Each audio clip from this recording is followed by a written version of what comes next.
আসসালামু আলাইকুম। আপনারা দেখছেন সিবিএন টিভি ইউএসএ সংবাদ বুলেটিন। সঙ্গে আছি আমি আইনাল হক। শুরুতেই এসেনশিয়াল হোম কেয়ার সংবাদ শিরোনাম। যুক্তরাষ্ট্রে পৌঁছেছেন দক্ষিণ আফ্রিকার ৫৯ শ্বেতাঙ্গ। আমিরাতকে $১৪০ কোটি অস্ত্র বিক্রির অনুমোদন দিল যুক্তরাষ্ট্র। ধার করে টাকা ছাপিয়ে বাজেট বাস্তবায়ন করবে না সরকার, বললেন অর্থ উপদেষ্টা। চট্টগ্রামে জলাবদ্ধতার জন্য সাবেক মেয়র সিডিএ চেয়ারম্যানের দায়ী করলেন বিদ্যুৎ উপদেষ্টা। শুনছিলেন এসেনশিয়াল হোম কেয়ার সংবাদ শিরোনাম। এবার বিস্তারিত। দক্ষিণ আফ্রিকা থেকে ৫৯ জন শ্বেতাঙ্গ শরণার্থী যুক্তরাষ্ট্রে পৌঁছেছেন। স্থানীয় সময় সোমবার মার্কিন অর্থায়নে পরিচালিত একটি উড়োজাহাজে তারা ওয়াশিংটনে আসেন। প্রতিবেদনে বলা হয়, শরণার্থী ইস্যুতে কড়াকড়ি থাকলেও দক্ষিণ আফ্রিকার শ্বেতাঙ্গদের ক্ষেত্রে ভিন্ন নীতি নিয়েছে ট্রাম্প প্রশাসন। প্রেসিডেন্ট ট্রাম্পের মতে তারা নিজ দেশে ভূমি বিরোধ ও জাতিগত বৈষম্যের শিকার। গত ফেব্রুয়ারিতে ট্রাম্প এক নির্বাহী আদেশে তাদের যুক্তরাষ্ট্রে পুনর্বাসনের আহ্বান জানান। সোমবার আগত শরণার্থীদের অভ্যর্থনা জানাতে বিমানবন্দরে মার্কিন কর্মকর্তারা উপস্থিত ছিলেন। তবে দক্ষিণ আফ্রিকার সরকার জানিয়েছে দেশটিতে কোনো ধরনের বর্ণবাদের চর্চা নেই। যুক্তরাষ্ট্র সংযুক্ত আরব আমিরাতকে $১৪০ কোটি সমরাস্ত্র বিক্রির অনুমোদন দিয়েছে।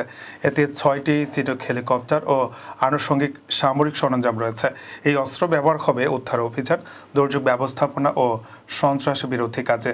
মার্কিন পররাষ্ট্র দফতর জানায়, এই চুক্তি যুক্তরাষ্ট্রের পররাষ্ট্র নীতি ও নিরাপত্তার স্বার্থে সহায়ক। পাশাপাশি প্রেসিডেন্ট ডোনাল্ড ট্রাম্প উপসাগরীয় ৩ দেশ সফরে যাচ্ছেন। সফরে প্রতিরক্ষা, কৃত্রিম বুদ্ধিমত্তা ও জ্বালানি খাতে নতুন চুক্তির সম্ভাবনা রয়েছে। এছাড়া F-16 যুদ্ধ বিমানের $১৩ কোটি যন্ত্রাংশ বিক্রির আরেকটি প্রস্তাব কংগ্রেসে অনুমোদনের অপেক্ষায় আছে। নতুন অর্থ বছরের বাজেটে অত্যন্ত বাস্তবভিত্তিক বার্ষিক উন্নয়ন কর্মসূচি নেওয়া হবে জানিয়ে অর্থ উপদেষ্টা ডক্টর সালাউদ্দিন আহমেদ বলেছেন, ব্যাংক থেকে ধার করে টাকা ছাপে বাজেট বাস্তবায়ন করব না, ধার করে বড় বড় মেগা প্রকল্প করব না। মঙ্গলবার সচিবালয়ে সরকারি ক্রয় সংক্রান্ত উপদেষ্টা পরিষদ কমিটির বৈঠক শেষে সাংবাদিকদের কথা বলেন তিনি।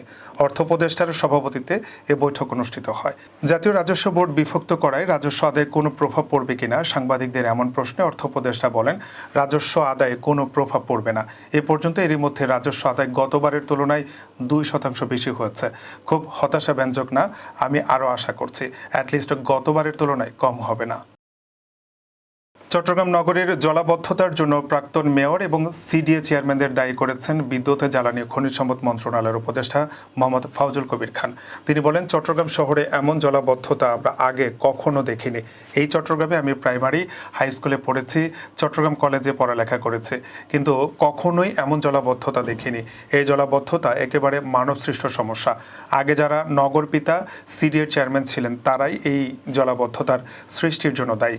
মঙ্গলবার দুপুরে চট্টগ্রাম নগরীর বাকুলিয়ায় মহানগর জামায়াতের উদ্যোগে বীরজা খাল খনন ও পরিষ্কার পরিচ্ছন্নতা কার্যক্রমের অগ্রগতি পরিদর্শন শেষে এক সমাবেশে তিনি এই কথা বলেন। প্রধান অতিথির বক্তব্যে উপদেষ্টা মোহাম্মদ ফাউজুল কবির খান বলেন, খাল দখল করে বাড়ি, অফিস, মার্কেট করে ফেলা হয়েছিল। মেয়র ও চেয়ারম্যানদের যে দায়িত্ব ছিল সেটা ওনারা পালন করেননি।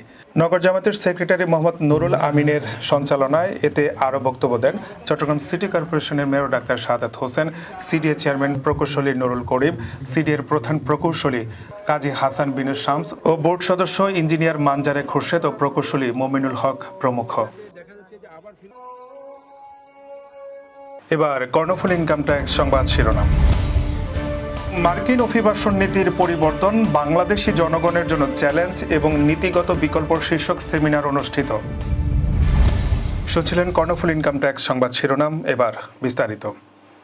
মার্কিন যুক্তরাষ্ট্রের অভিবাসন নীতির সাম্প্রতিক পরিবর্তন নিয়ে উদ্বেগ তৈরি হয়েছে বাংলাদেশের অভিবাসন সম্প্রদায়ের মধ্যে।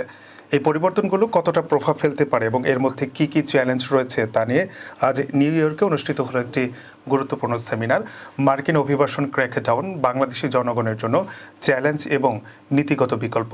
বিস্তারিত প্রতিবেদনে।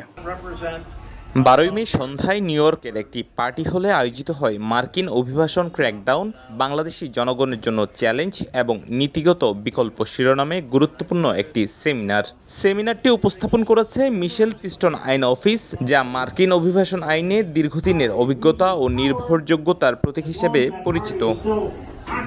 সেমিনারের সঞ্চালনা করেন ফাউজিয়া আরিনা। তিনি জানান, মার্কিন অভিবাসন নীতির নতুন কড়াকড়ি বাংলাদেশি অভিবাসীদের সামনে একাধিক চ্যালেঞ্জ তৈরি করেছে।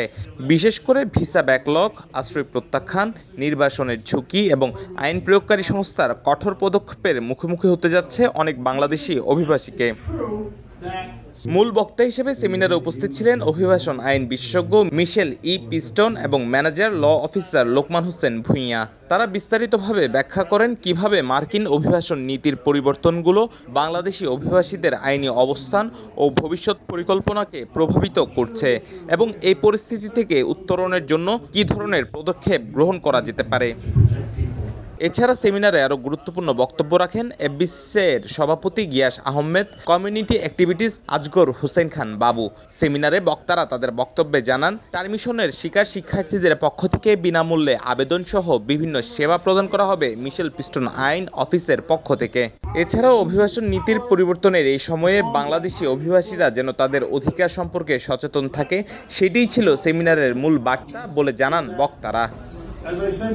মার্কিন অভিবাসন নীতির এই পরিবর্তনগুলোর প্রভাব বাংলাদেশি অভিবাসীদের জীবনে গভীরভাবে পড়ছে এবং সেমিনারের মতো এ ধরনের উদ্যোগ এই চ্যালেঞ্জের মোকাবেলায় এক নতুন দিক নির্দেশনা দিচ্ছে।